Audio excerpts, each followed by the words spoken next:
தினம்தோறும் விளக்கேற்ற நல்ல எண்ணெய் இதயம் நல்லெண்ணெய். எத்தனால் கலந்த பெட்ரோல் விவகாரத்தில் அரசியல் ரீதியாக சமூக ஊடகங்களில் தன்னை தாக்கி பேசுவதற்கு பணம் கொடுக்கப்படுவதாக மத்திய அமைச்சர் நிதின் கட்கரி குற்றம் சாட்டினார். இந்தியாவில் E20 எனப்படும் 80% பெட்ரோல், 20% எத்தனால் கலந்த பெட்ரோல் விற்பனை செய்யப்படுகிறது.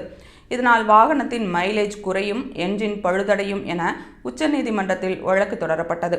ஆனால் இந்த விவகாரத்தில் வெளிநாட்டு சதி இருக்கிறது என்று மத்திய அரசின் வாதத்தை ஏற்ற உச்சநீதிமன்றம் அந்த வழக்கை தள்ளுபடி செய்தது. இந்நிலையில் டெல்லியில் நடந்த ஆட்டோமொபைல் உற்பத்தியாளர் சங்கத்தின் ஆண்டு மாநாட்டில் மத்திய சாலை போக்குவரத்து மற்றும் நெடுஞ்சாலைத்துறை அமைச்சர் நிதின் கட்கரி கலந்து கொண்டார். அப்போது அவர் ஆட்டோமொபைல் துறையில் கூட அரசியல் இருக்கிறது என்றும், எத்தனால் கலந்த பெட்ரோல் விவகாரத்தில் அரசியல் ரீதியாக சமூக ஊடகங்களில் தன்னை தாக்கி பேச பணம் கொடுக்கப்படுவதாகவும் குற்றம் சாட்டினார்.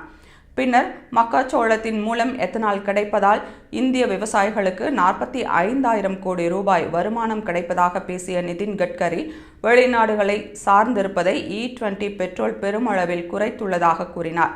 மேலும் டெல்லியில் நிலவும் மாசு காரணமாக அங்கு இருப்பவர்கள் 10 ஆண்டுகள் வரை ஆயுட்காலத்தை இழப்பார்கள் என்று ஆய்வு முடிவுகள் கூறுவதாக நிதின் கட்கரி தெரிவித்தார்.